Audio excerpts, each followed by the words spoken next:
When we think of China, what comes to mind? An economic miracle? The global powerhouse of the 21st century? Perhaps the Great Wall that traverses mountains and centuries?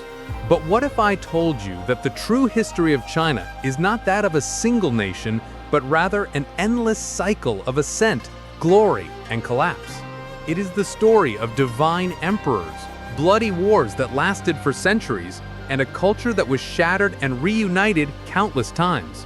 How is it that a civilization that invented gunpowder, the compass, and paper stagnated for 1,000 years? And how did this same nation in the last century go from a state of misery and humiliation to becoming the engine of the world economy? Stay with us, because today on Discovered Archive, we will delve into the 5,000 years of history of the Middle Kingdom. This is the complete history of China. To understand China, we have to go back to its genesis.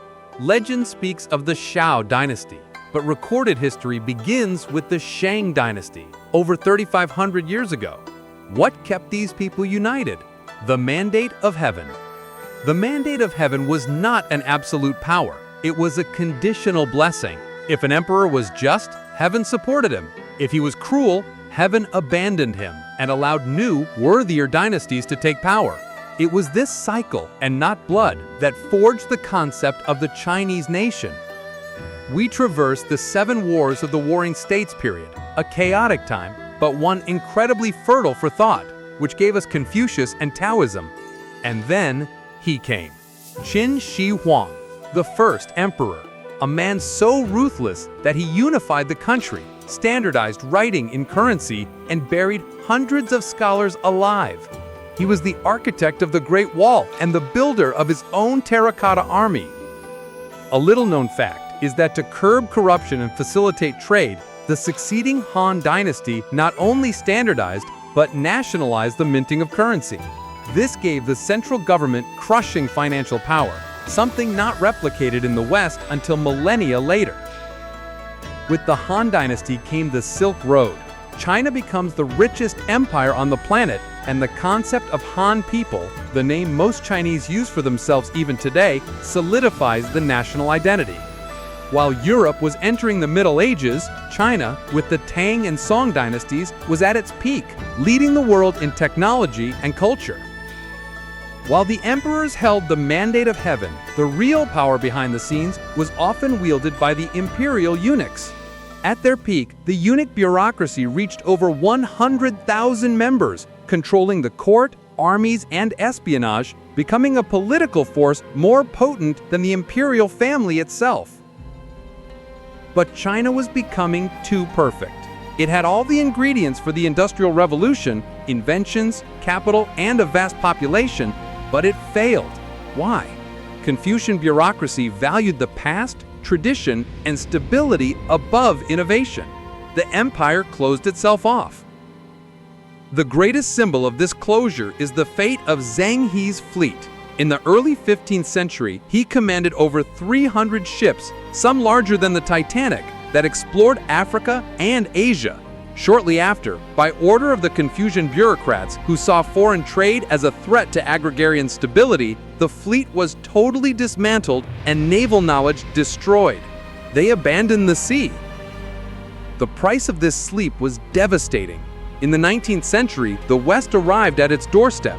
The Opium Wars, a humiliating confrontation where Great Britain's technological superiority exposed the fragility of the ancient dragon. China became known as the sick man of Asia. The 20th century was China's most brutal. The Japanese invasion, the Civil War. From this chaos emerged the most controversial figure in Chinese history, Mao Zedong. The proclamation of the People's Republic in 1949 was a turning point and the beginning of a tragedy.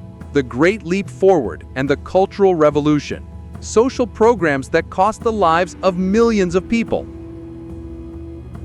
During the Great Leap Forward, the attempt at accelerated industrialization and agrarian collectivism led to the largest famine catastrophe in history, resulting in the deaths of tens of millions of people, a dimension of suffering that many in the West still do not fully grasp.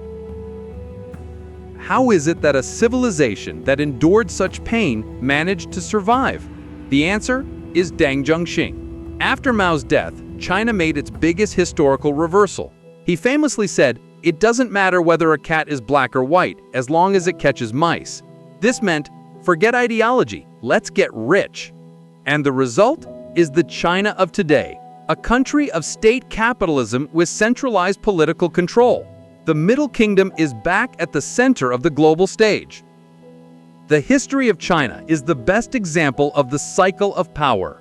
From emperors who called themselves sons of heaven to communist leaders who govern in the name of the people. The Great Wall may have prevented invasions, but it did not prevent constant transformation. China's legacy is not just its inventions, but its capacity for resilience.